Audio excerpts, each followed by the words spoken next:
Salut tout le monde, on se retrouve aujourd'hui pour une nouvelle vidéo sur ma chaîne et aujourd'hui on va parler avis chronique sur un roman que j'ai lu pour le PLIB, donc qui est le prix de littéraire de l'imaginaire Booktube dont je suis jury. Je pense que vous connaissez à force que je vous en parle, c'est-à-dire que je vous fais une petite vidéo sur chaque bouquin que je dois lire pour ce prix. Aujourd'hui on continue cette fois-ci avec A Darker Shade of Magic de V. Schwab, qui est le premier tome du trilogie qui est publié aux éditions Titan Books. Elle est aussi publiée aux éditions Lumen en France. J'ai décidé moi de mon côté de la lire en anglais dans la langue originale de l'autrice. Du coup aujourd'hui je vous parle de ce roman, de mon avis, de manière assez brève je l'espère, mais complète. Dans ce roman, on va suivre Kel, qui est un des derniers magiciens à avoir l'habilité de voyager entre les mondes, c'est-à-dire entre les 4 Londres qui sont présents dans cet univers. Il y a un Londres rouge, un Londres gris, un Londres noir et un Londres blanc, chacun avec sa spécificité. Le Londres gris n'a pas de magie, le Londres rouge a de la magie et tout le monde vit de manière assez paisible. Le Londres noir est un Londres complètement perdu, c'est-à-dire que plus personne n'y va, et le Londres blanc est un monde où la magie se bat constamment contre les hommes, c'est-à-dire que les hommes essayent de manipuler la magie, de la soumettre, alors qu'il faut être sur un pied d'égalité entre la magie et les hommes.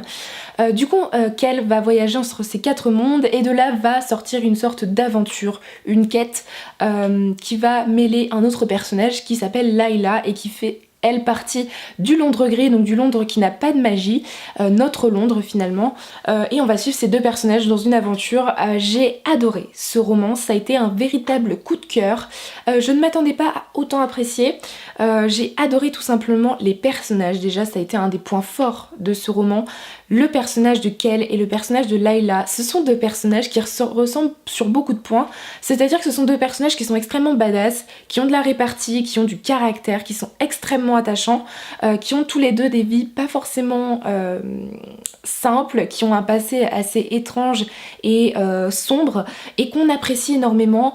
Je suis tombée amoureuse de ces personnages, j'ai adoré les suivre au fil des pages, j'ai aimé que l'auteur dans leur relation ne tombe pas dans le cliché de hop ils vont tomber amoureux tout de suite.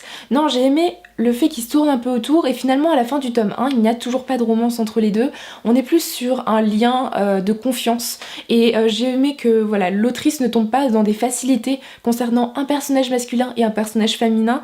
Ce sont des personnages que j'ai hâte de retrouver dans le tome 2, ils m'ont terriblement marqué. Voilà, donc si vous voulez des personnages originaux et très intéressants, je vous les recommande. Ce sont des personnages qui clairement auraient leur place dans la duologie Six of Crows de Lev Bardugo selon moi. Pour ce qui est de l'univers est absolument dingue. L'auteur a une imagination sans limite. Le fait de créer 4 Londres avec chaque Londres a sa spécificité, a ses caractéristiques, a une manière de gouverner différente, a des personnages différents. C'était terriblement intéressant et juste impressionnant en fait. L'autrice a développé un univers que ça faisait longtemps que j'avais pas été autant transportée dans un univers. J'ai adoré voyager entre les différents Londres, voir leurs spécificités, ça coule de source en fait. L'auteur elle maîtrise vraiment tout ce qu'elle a créé et on voit pas trop de difficultés, donc j'ai trouvé ça génial. Pour ce qui est de l'intrigue, j'ai été complètement submergée, c'est-à-dire qu'il y a beaucoup d'action dans ce roman, on ne s'ennuie pas, les chapitres sont assez courts, il y a plein de petites parties dans le roman, en fait il y a des chapitres qui sont dans des parties et qui sont dans le roman en fait. C'est assez complexe dit comme ça, mais du coup il y a un très bon rythme dans l'histoire, beaucoup d'action, des révélations, des retournements de situation. La fin ne finit pas sur un cliffhanger mais nous laisse présager des choses sympas pour la suite et on a juste envie de retourner voir ces personnages et voilà, j'ai adoré l'intrigue aussi, c'était voilà très prenant, très addictif, tout comme la plume de l'autrice. Je l'ai lu en anglais et pourtant je n'ai pas rencontré d'énormes difficultés. Évidemment il y a quelques pages d'adaptation au début mais je suis vite rentrée dans le roman, j'ai vite été dedans et j'ai vite dévoré le bouquin et en fait j'avais envie de le dévorer mais à la fois de prendre mon temps parce que j'appréciais ce que je lisais. Et voilà, la plume de l'autrice elle est travaillée, elle est prenante et très addictive et c'est juste, c'est-à-dire qu'il y a c'est équilibré entre description et action, donc on arrive à visualiser les choses sans s'ennuyer et sans tomber dans des longueurs. Voilà, donc je vous recommande énormément ce bouquin. Vous n'avez aucune excuse s'il vous tente, il est sorti en français, il est pas si cher que ça et je crois qu'il est à 15 ou 16 €, donc pour un grand format c'est pas trop cher. Ça reste une petite bricasse, en anglais comme ça il paraît pas, mais en français il est un peu plus épais.